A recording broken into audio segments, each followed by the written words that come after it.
Hello again, everyone, and welcome back to the Underground. What a weekend it has been, hasn't it?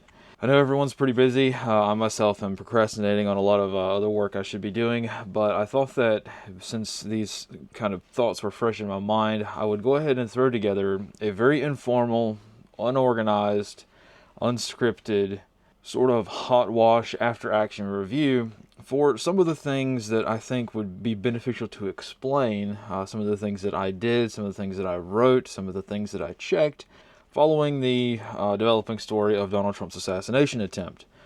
So this is going to be a long one. I don't know how this is going to work out, but I'm recording this just for posterity's sake. I'm recording this on Monday, the Monday after the incident, now that I've had Sunday to kind of think about things and kind of get some of my notes together and start looking through, some of the points for improvement. I thought I would go ahead and push this out quickly, even though over time, over the next few months, I'm definitely going to start incorporating some of this stuff into other content as well. So this is just kind of a very raw, below the tear line sort of look at things. And I thought that this might be helpful for some of you. So, the event that shook the world, the attempted assassination of Donald Trump via sniper in Butler, Pennsylvania. I am sure that there will be vastly more qualified people with a lot more time on their hands to talk about the details and get into the nitty-gritty of the actual incident itself. So I'm not going to do that for now. I think that there's probably going to be quite a lot of saturation of information on that for a while. So I'm going to wait till things calm down and then see if there's any lessons learned that we can kind of pick apart from that. So for now, let's talk about the parts of the event that might be a little bit more useful for the average person out there.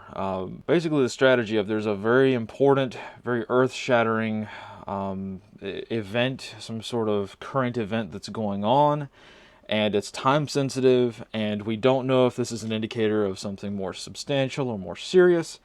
So we need to go to work, even though we may not be personally invested, involved, or in any way connected to the incident itself. We still, as a prepared citizen, may want to invest some time into figuring out what's going on and figuring out some information for other people who may not have the time that we do, right? So for those of you in that sort of unique situation where people tend to look to you for either information or advice or leadership or something like that, when something's going down around the world, one of the things that may help you out a lot is what I've already kind of created. This is the basic incident response page in the GhostNet plan. Of course, all these links will be below. You can download this for free, print it out at home. You don't have to be involved in HF radio. You don't have to be a licensed amateur to download this page and look at it. And this is sort of my very, very hastily thrown together stopgap sort of watered down incident command system structure so that it's more familiar to just the average person, but it's also coming at things from more of a communications angle. So this entire page here is designed with one goal in mind, something exactly like this, something where an event goes down somewhere in the world that has potentially strategic implications, okay? Potentially a homeland defense threat. Most people will be out of range of the incident itself, but they're still going to want to track it, look at it, battle track it, things like that. This is what this page is designed for, this exact sort of scenario.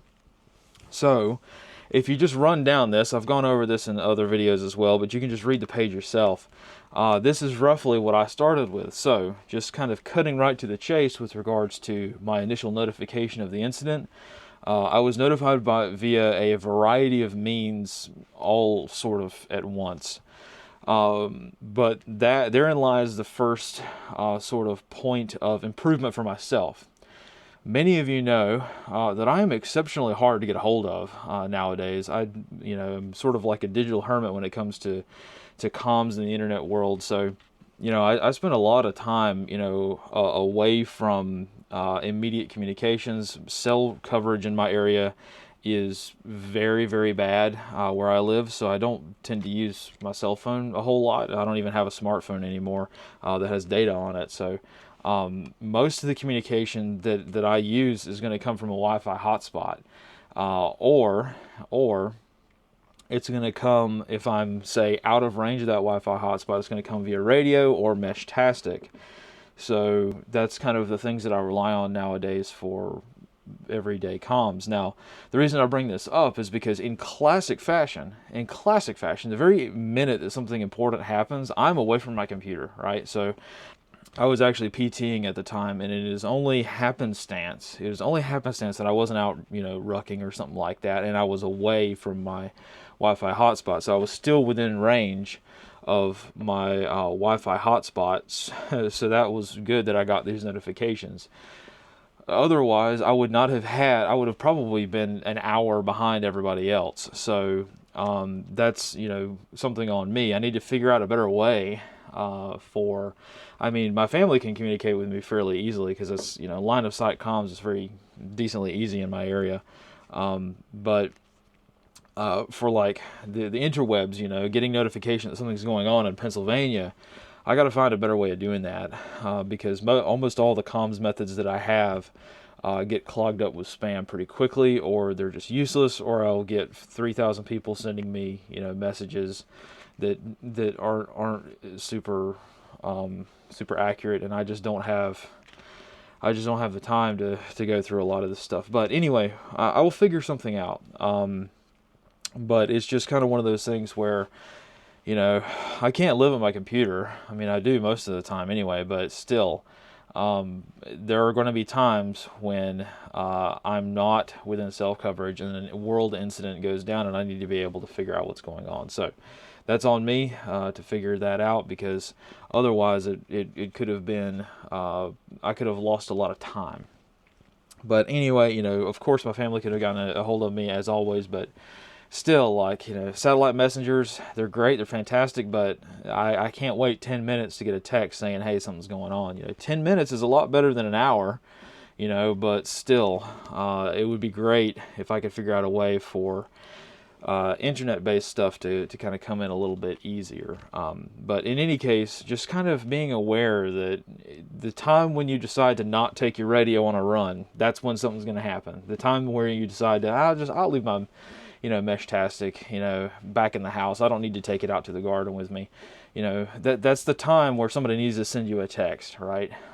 That sort of thing. So just something to keep in mind for those of you who are in kind of a similar situation. I know that's kind of a weird comms sort of arrangement, but that's kind of what I have to use at the moment. So just kind of working down the list here of this incident command structure, or basic incident response sort of checklist, if you want. It's just kind of a rough guide.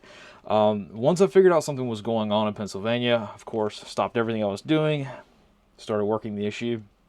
But one of the very first things that you want to always do, no matter what the incident is, no matter where it's at, you want to make sure that this is not going to be a physical harm issue to yourself, right? So you want to make sure that your physical security is guaranteed. Otherwise, you're putting yourself at risk when you're sort of tracking this issue. Now, Pennsylvania's a long way away, but as we'll see when we get into this, my mind immediately goes to, what if this wasn't, right? Because my own sort of Intel career incident response sort of mentality is, okay, I think worst case scenario, then walk it back, right? You think worst case, then walk it back if you can. So my first thought goes immediately to, the 1980s, where an exceptionally well-known Soviet doctrine at the time. I think it's so well-known that I think they even made a whole episode of The Americans about it, or they put it in an episode or something like that, and in which one of the opening sort of the opening moves, I should say, the opening chess moves of World War III is for Soviet sleeper agents all over the United States to start sniping politicians all at once in unison, right? Mass sort of decapitation strike on senior leadership, military officials, things like that. Really some Cold War level stuff that we don't really see so much. So, thankfully that never really came to fruition. That never really happened. However, the plan is there, and that's what I go to. So I start thinking in terms of, okay, Trump's just been shot. Well, let's check on Biden, see what he's doing. You know, let's check on Lloyd Austin. Let's check on the director of NORAD. Let's check on their families. So we start looking to see, okay, is this an isolated incident? Well, we now know this really isn't an isolated incident, but in terms of the actual like kinetic actions, it is an isolated incident. It was one shooter, maybe more. Time will tell, right? I don't want to get kind of drawn into that right now and get distracted on that. But the fact of the matter is that we didn't see attacks in New York or Miami or Atlanta or LA or Seattle. We didn't see any of that, but I was looking for that. So in addition to working through this checklist here, my initial thoughts are with this specific incident to make sure that this isn't World War III breaking out, okay? So I check a lot more strategic things, a lot faster, a lot more quicker than, say, some of the other stuff on the next page, which is the incident response monitoring. This is just a list of all of the cool intel stuff that you as a citizen can monitor and check. Almost all of this stuff's off-grid. So if you have the right setup, you can do all of this. Well, for me, you know, I of course, one of the very first things that I do before I get any of this started is I fire up my radio. And I'm kind of working right now on a sort of new HF radio setup. So, which is, I guess you could call it like a portable talk, but not really. But more to come on this later. When you get into the business of working with information, you tend to need more than one radio, and this is one of the radios that I set up. Usually I'll try to rock two HF radios at the same time, running with two different computers, sometimes three.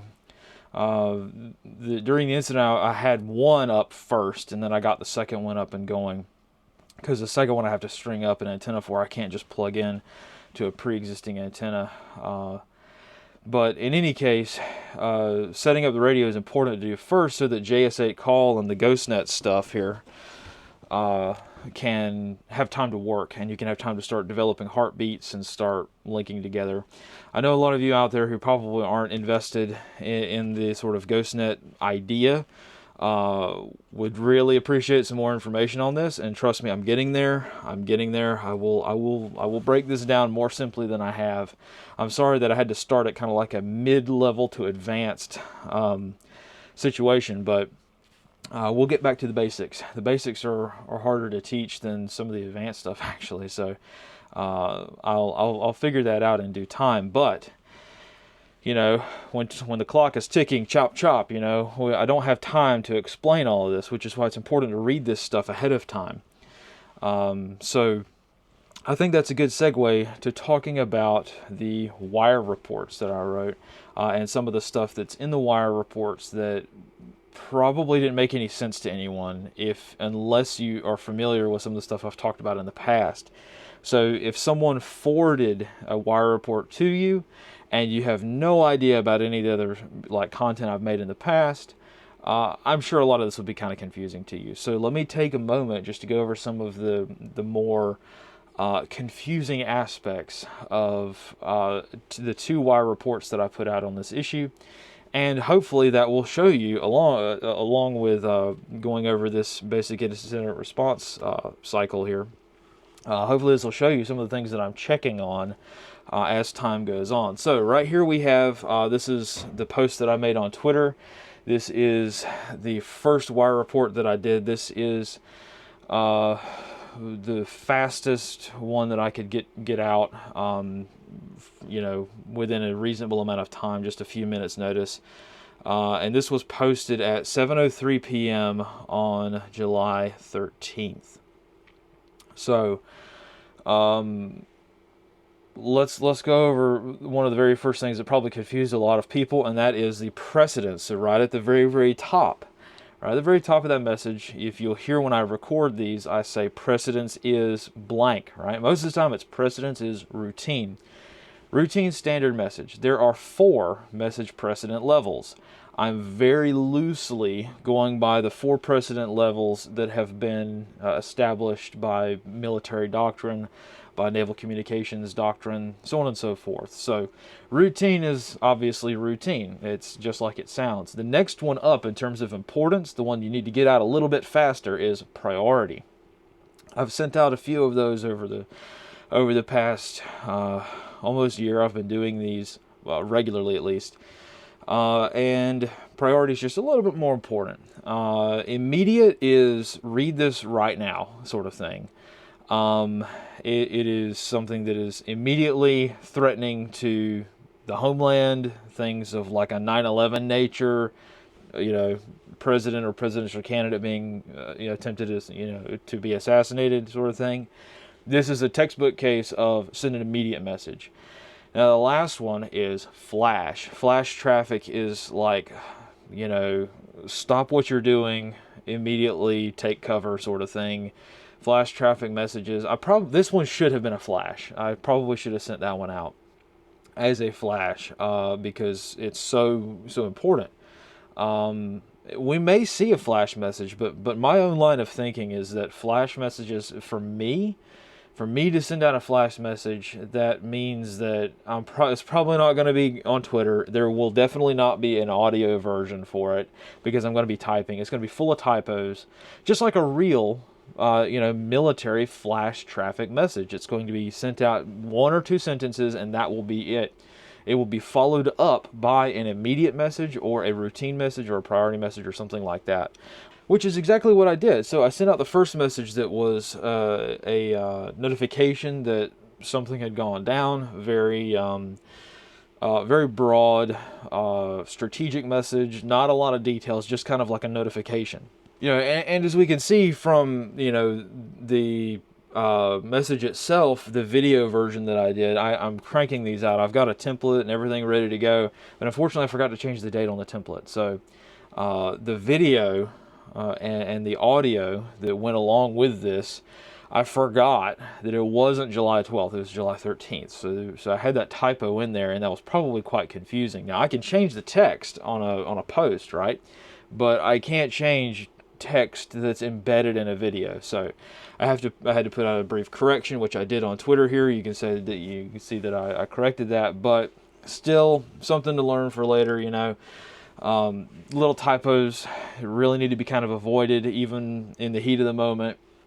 There's no excuse. It really needs to be, tightened up a little bit more. So anyway, let's talk about some of the details of the things that I mentioned. So like I said, starting here with the home front, Pennsylvania, I outlined what happened with regards to the shooting. However, on the next line down, I put a brief note, strategic indications and warnings of note. This is where I was starting to just kind of compile all of my notes, because again, we can write manuals, we can write standard operating procedures, we can read handbooks, we can read doctrine, we can read white papers, we can do all of this. We can train. But when the chips are down and something happens around the world, there are always going to be exceptions. And one of the major exceptions for this is I wanted to make sure I took a more strategic view as opposed to a more tactical view. I know a lot of people were focused on the events of the shooter in Butler and the event and, all sorts of things like that. But once I figured out that this is, in the first few minutes after this, Trump is okay. There were fatalities in the crowd. Unfortunately, shooter neutralized, situation has kind of been locked down. Now I can start, that 2-minute little just search on social media, because this was all live streamed, right? That little 2-minute search on social media gave me the confidence to say, all right, well, let's look strategically now, because this may be, if this was, worst case scenario, say this was a sort of opening shots of World War III, I would expect to see more of these incidents happening in short order. So I want to make sure that the same thing isn't happening in New York. I want to make sure the same thing isn't happening in Seattle or Beijing or someplace like that. We want to make sure that this isn't something really big. So I started putting notes in this first initial wire. And one of the first things that I check is aircraft. Which aircraft are up right now throughout the United States, because that's a huge indicator. And I noted that there were 3 E-6B Mercury aircraft airborne over the United States in U.S. airspace at the time. Now, for those of you who probably don't understand the significance of that, E-6B Mercury aircraft are the TACAMO aircraft, the take charge and move out aircraft. Basically, these are the aircraft that, if a sort of Dr. Strangelove situation were to develop, and we launch our bombers, we launch our submarines, go time, we've got a few hours sort of thing, these aircraft are the ones that are going to give the command. They're going to send the EAM, Crimson Tide, right? They're going to send the emergency action message to the submarines or to the bomber aircraft.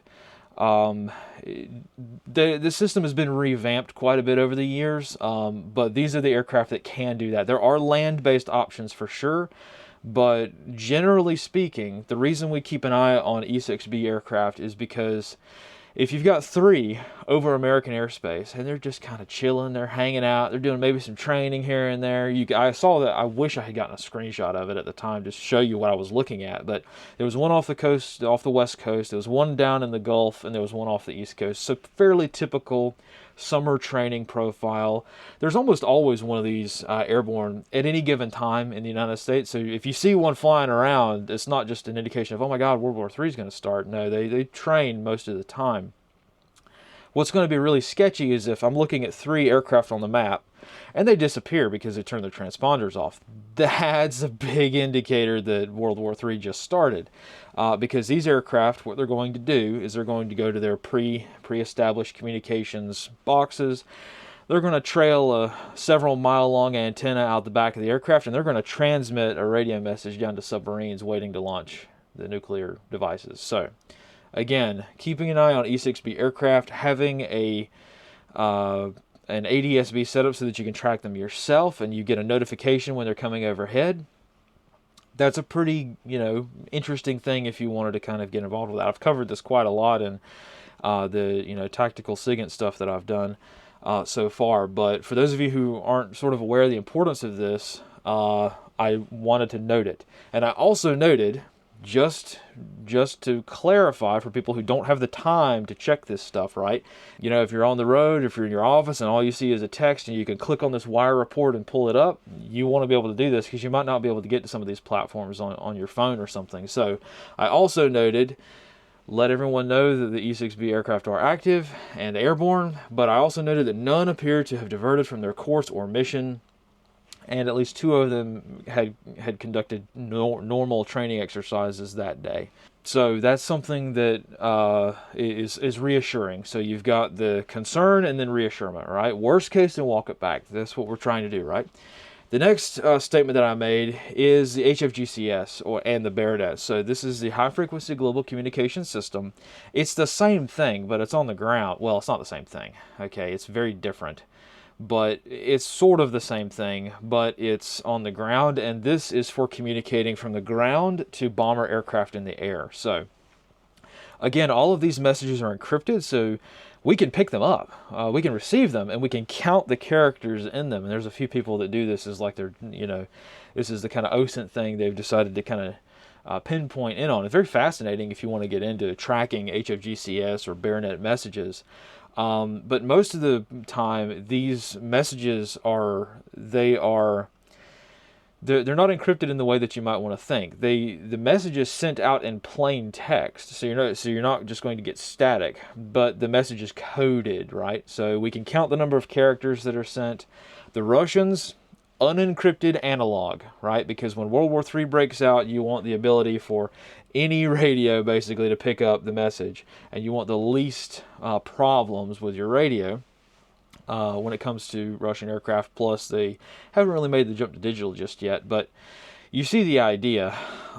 These are messages that are sent from ground stations around the United States, and they're sent to aircraft in the air that we can't see usually because they have their transponders turned off. So if we launched a few B-2s, B-21s maybe, and they've got nukes on board and they're in holding patterns over North Dakota or over more likely over northern Canada, the HFGCS would be sending them the go codes to go bomb targets in Russia. So if there's a huge spike in HFGCS traffic, like, we don't know what they're saying, but we know they're saying something hugely important, especially considering what's going around in the world. Tracking the HFGCS stuff is usually also how you can determine if there's a drill. Because chances are, if you see a huge burst of HFGCS traffic on the frequencies that we know to monitor, and the Russians aren't doing the same thing with their Baronet, then we know that it's an exercise, generally speaking. Like I mentioned, the Baronet is the Russian version of this, and we've gotten a lot of information about the Baronet, which was mostly theoretical up until the Ukraine war.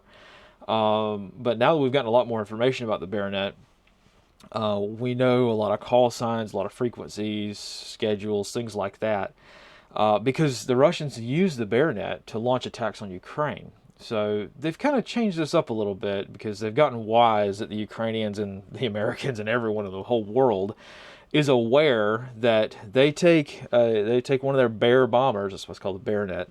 They take one of their Bear bombers up and they put it up in the sky and they start doing, patterns, and they go to their holding box, and the Baronet sends them the authorization to launch their missiles, which, due to the geography, even when Russia is, launching their cruise missiles, they launch them from a long way off. So sometimes, at least during the initial days of the invasion, Ukraine had notice of an hour. Some guy was sitting probably in Kiev or in Washington and was noticing, oh dear, there's a lot of Baronet traffic. That means there's probably going to be a cruise missile strike inbound on Kiev. So that's how we're able to sort of track that. Again, Russia's learned from this, but generally speaking, if World War III is going to break out, the HFGCS and the Baronet are going to be hopping, because that's pretty much the only thing they have to communicate with strategic assets, right?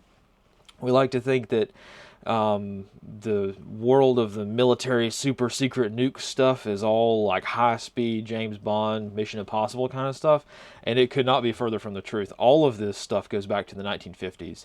All of this is 1950s technology because it works and it's reliable. So we can add that to our list of things to look out for, right? So that's why I put that in there.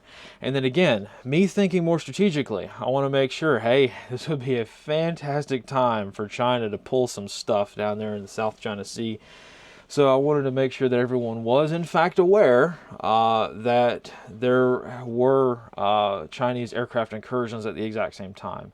As we have been expecting for years now, it's fairly within the realm of possibility that China will be conducting a training exercise that will suddenly, miraculously, just change course at the last minute and become an invasion.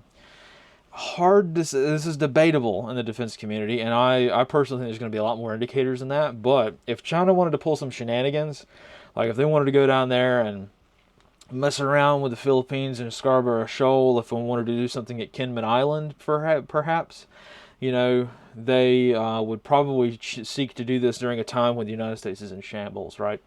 So this kind of highlights this immediate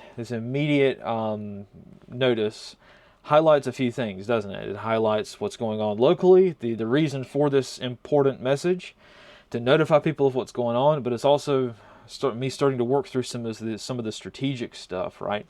As it becomes more clear. So again, I can write manuals all day long, but really manuals just speak in generality, right? They're just a general path. I already diverted from what I normally do because this incident was such a case study. So let me just briefly mention that time management is probably one of the most important things that you can have if you're trying to be analytical during a real world crisis. Time management is absolutely crucial. And I can't say I'm an expert at any of this, but especially time management. However, there's a couple of different ways you can do it.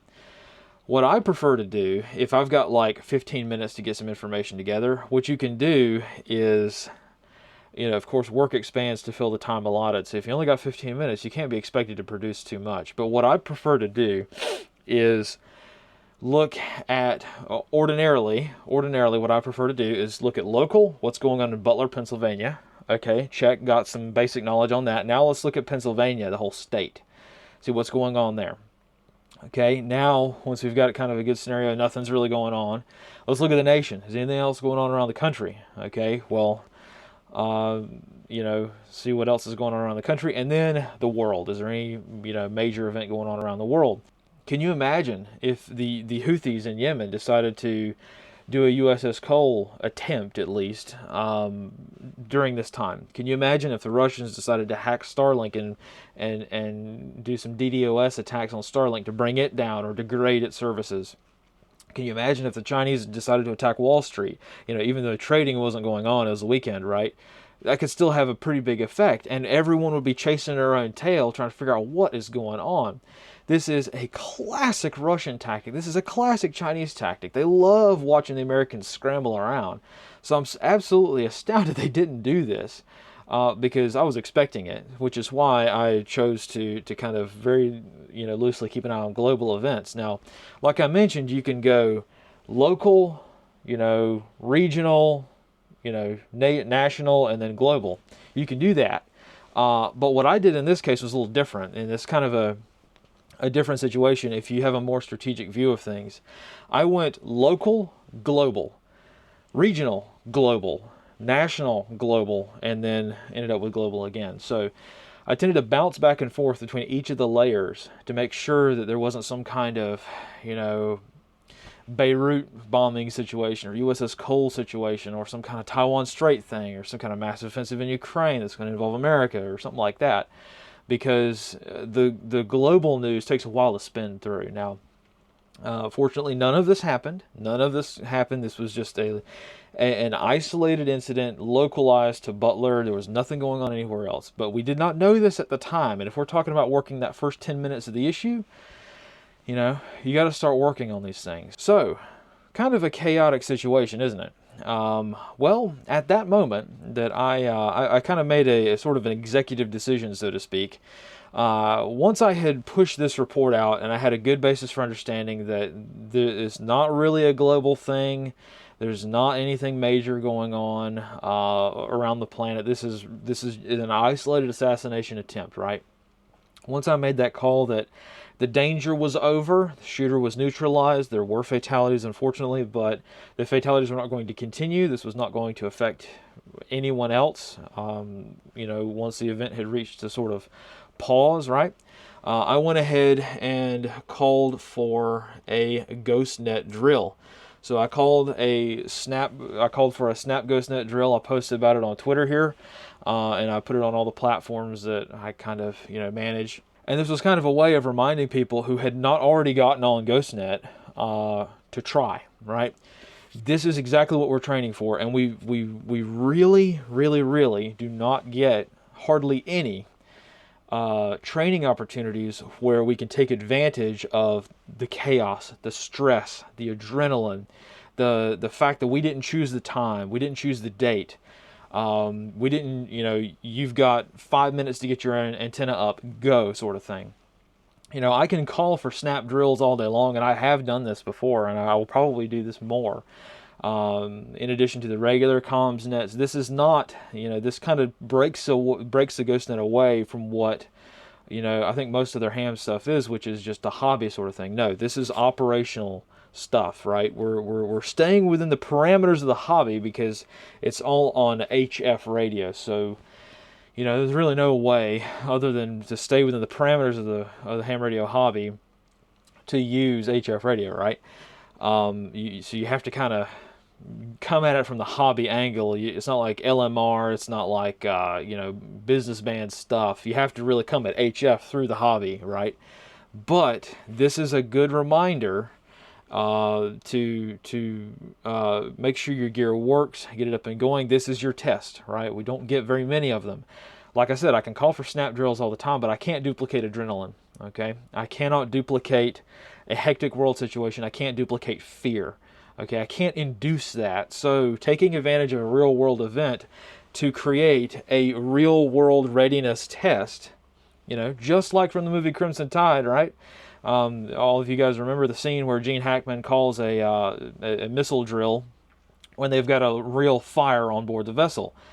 And that's a way of determining or showing the mindset that a lot of military commanders have to be in, which is when the whole world about you is falling down, you still have to be operationally effective. And this is a fantastic example to make this work, because the next time that a snap drill is called, it probably won't be a drill. It will probably just be an activation. Do you see what I mean? So at some point, we train, but at some point we're going to have to start training a little harder and pushing ourselves, making ourselves uncomfortable, embarrassing ourselves. How embarrassing is it to get all the way out to the field and realize you forgot your coax, or if you got some tiny little $2 Chinese adapter and now your whole radio setup doesn't work, right? How embarrassing is it when you've got adrenaline, you're tired, you're out of breath, you're probably a little bit, on edge, or maybe even a little bit fearful, depending on what the event is, and you forgot how to set up JS8 call. You forgot how to do the GPS time sync. You forgot that, right? People forget to do the GPS time sync, or the time sync thing on JS8 call. They forget to do that during a regular comm window most of the time. I've done it. I've forgotten all the time.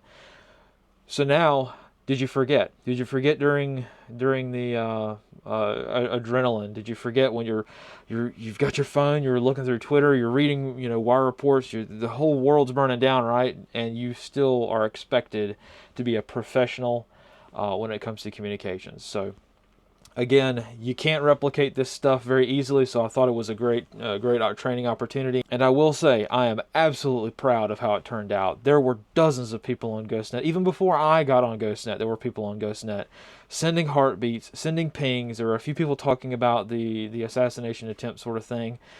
Not a lot of the information was accurate. That's okay. That's perfectly okay. We can work back, right? The hardest part is getting the radio to work. It's not that hard to teach a radio guy how to be an intel guy if they're motivated, right? And vice versa.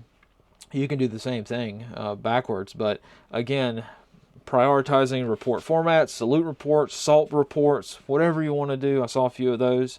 There's a lot of hecticness to this sort of project, but this is you being able to do something when the world is on fire. And I think the psychological nature of having something, a checklist to go down, something to put in your hands, right? Something that you can do when the whole world is panicking. This helps, okay? It helps, and I wanted to mention the psychological aspect of that as well. You don't ever want people to have the to sit there and be doing nothing, right? Especially when there's a panicked situation going on. You want people, all right, well, let's hop on, the local repeater if you so choose. You may never hop on a repeater any other time in your life, but because you just hate it, but you may want to hop on it, during an emergency or something, just so that you have something to do. You're able to talk to other people. You're able to work through it. You're able to calm down a little bit. It really does help. You don't want your guys to be sitting there twiddling their thumbs, helpless. You want to give them something to do. So if I could tell some guy to go, all right, go string that antenna up. We're going to get another radio up. We're going to get some Ion 2G, some ALE going. Right? We've loaded the code plug. We're gonna get that going too. This sort of thing. It's not just busy work. It's productive busy work. Sometimes. Now for me, I'm working this issue by myself, right? So I don't have time for that. But if it helps for you, if you want to give your kids something to do, maybe they're a little bit stressed and they say, hey, let's get into radio here. Let's get this going. Let's make sure our flashlights work. Let's make sure our generator's got enough fuel. Let's crank it up and see if it works. During issues like this where we've got the story, we've got the information, we know that the event happened and that it hasn't spread, right? It's not a strategic risk. Now we can start, mitigating some of the more mental stuff. But I thought that might be handy to mention, so I'll mention it, right? So after some time, I put together another wire report with just some more amplifying information, right? Because you can't, usually, generally speaking, when you push out a super fast report, you can't get all the details in it. And I pushed out an immediate report. It's very short, and I wanted to convey both some more details of the shooting and also some more strategic stuff as well. So my notes on the Pennsylvania situation are really just to get people to think, okay, let's start using more military doctrinal language here when we're describing this, because this was not an active shooter situation in the terms that you might think it was, right? This is not just some lone gunman, right? This is the attempted removal of a key leader from the battle space, okay? If we're trying to use some more doctrinal terminology, we can say that the shooter occupied a vantage point that served as key terrain, right? Where is your copy of the Battle Staff Smart Book, right? Key terrain, right? Big purple K, key terrain. Having an understanding of this is very important. So this was my way of conveying some details of the shooting, while staying within the framework of a doctrinal source. But anyway, moving on to the Pacific section, again, I wanted to provide some more amplifying information because just a couple of days prior, or actually, I think that same day, I put out a roll-up, an Intel update video, like a long format video in which I detailed the Chinese PLAN task force, the Chinese naval task force off the coast of Alaska in the Bering Sea.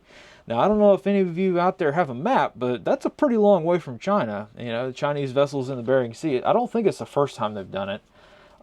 It may be. I don't know. I hadn't looked into it, but just something to keep in mind. I don't think the Chinese are going to start, World War III very efficiently with 4 warships, 4 surface vessels at that.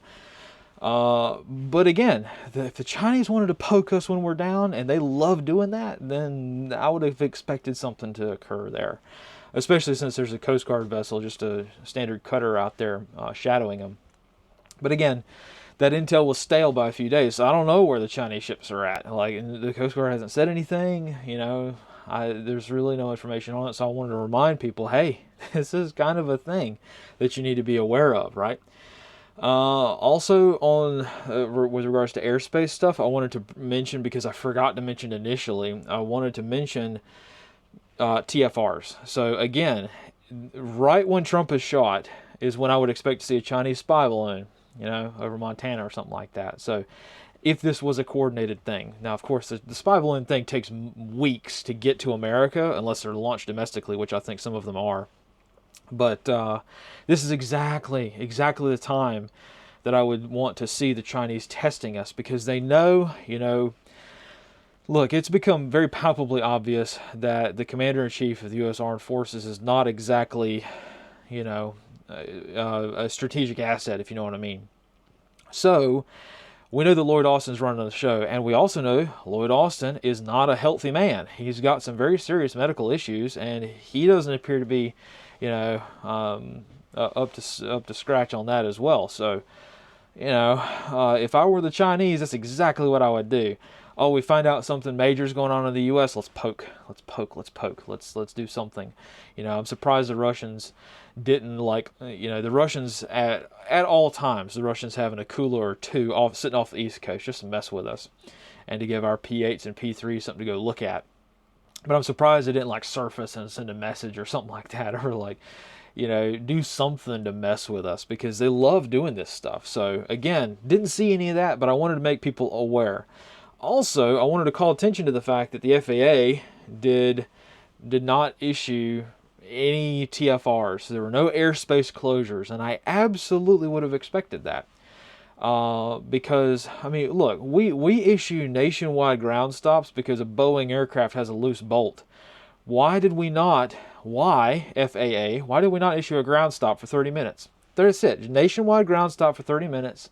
We don't need to close airspace. Just nationwide ground stop, 30 minutes. That reduces the number of aircraft that are currently in the sky, all right? Just hold everybody on the ground for 30 minutes or so till we figure out if this is a bigger deal. That didn't happen, but I would have expected it to, and I'm going to keep checking for that the next time one of these incidents happens. So just something to keep in mind. TFRs, NOTAMs, I got a whole video on that. Please check that out. And this kind of shows the importance of that, because there was no NOTAM. There was no airspace closure over Trump's speech. That, that was strange. I would have expected that. There was no security NOTAM around his speech location, even though that was one of the most open areas, in the history of the world. And you've got these 3 red barns here, which are great visual landmarks from the air. Do you see where I'm going with this? So this could have been so much worse. This could have been so much worse, and we would have been standing around the same way, because some kid gets up on a roof with a rifle and causes this much shambles. Can you imagine if it was a nation state actor? If they really wanted to dance? Good grief, man. Anyway, check for TFRs, check for airspace closures. That'll also give you an indication if something's going on. Like, why is this NOTAM around northern Michigan? There's no reason for that. Well, let's look into it, shall we? Anyway, that's something that I would expect to look into. Again, I also wanted to kind of reiterate, I'm still monitoring the HFGCS. I'm still monitoring the BARENet frequencies. Now, from my location here in the U.S., I can pick up the HFGCS pretty good, but the BARENet not so much. I hesitate to think that I would be able to pick up a BARENet message from my present location. So I got to use web SDRs in Russia to pick that stuff up. And for whatever reason, the Russians haven't caught on to that yet. So either way. And the analyst comments for this one, this is where the tone shifts drastically, doesn't it? I wanted to point out during this incident the manipulation of the information space. So we saw social media becoming basically unusable. The websites are fine. They can handle the amount of traffic, but, in terms of usable information, everything's the feeds are clogged, right? It's hard to get anything. And the number of bots on Twitter, man, it is crazy. The amount of fake information that was put out immediately by very large accounts in some cases.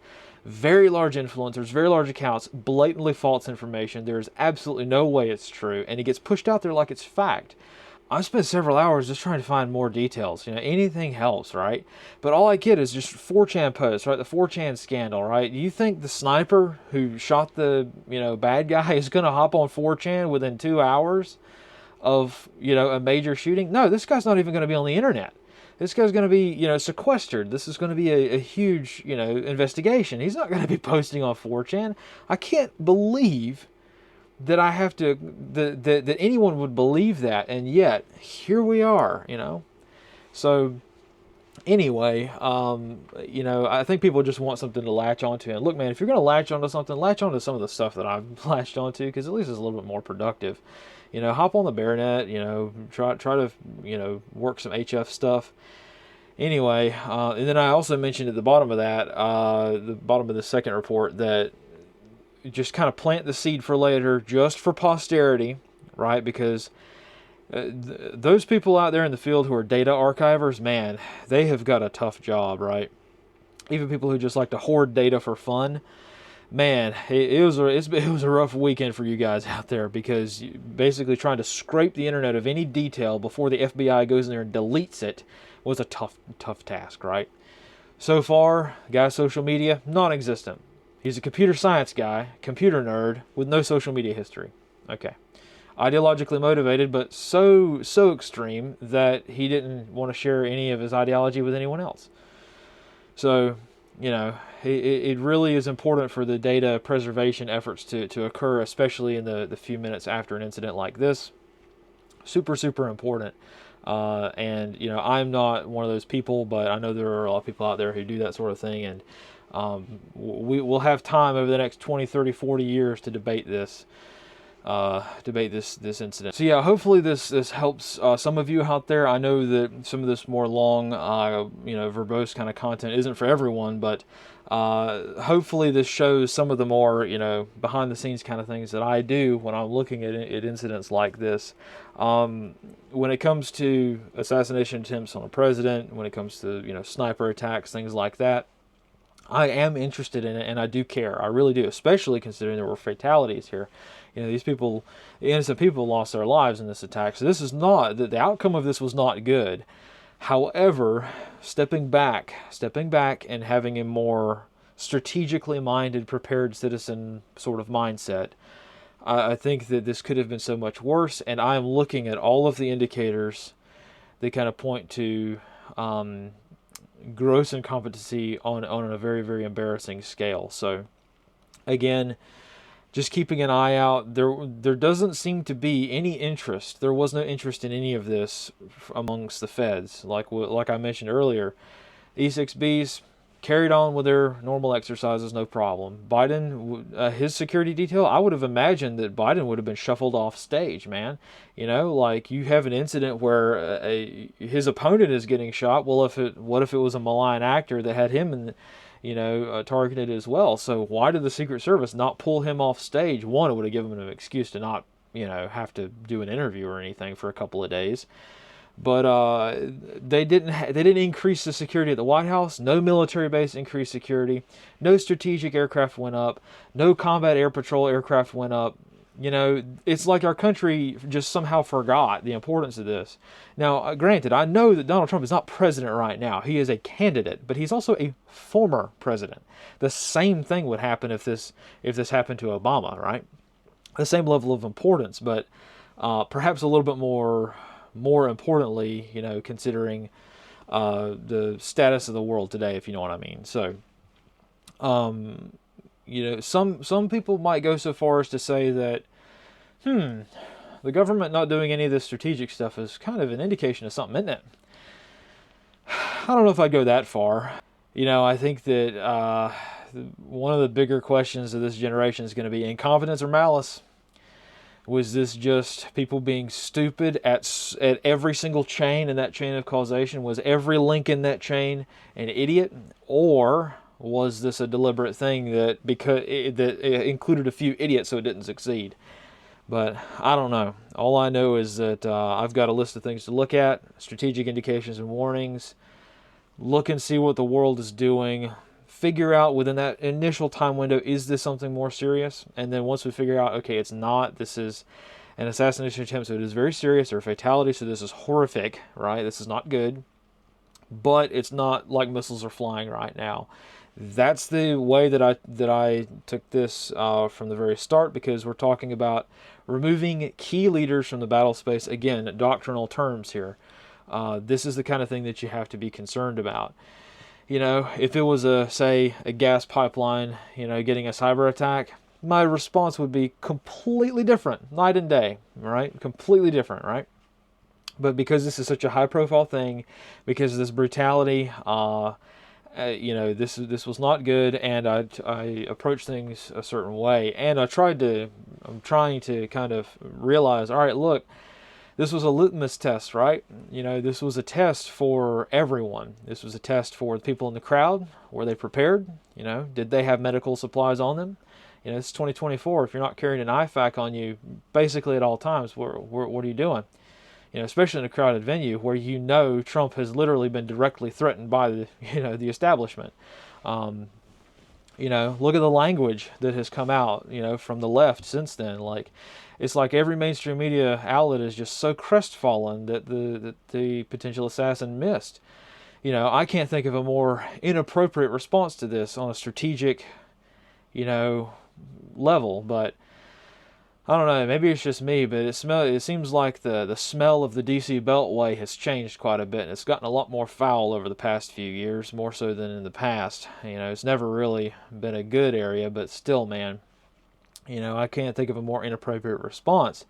And I don't look at that in terms of, well, okay, people are just immoral or, just angry or something like that, or they're stupid. They don't understand what they're saying, I look at that in terms of just, duly noted. These people are quite serious.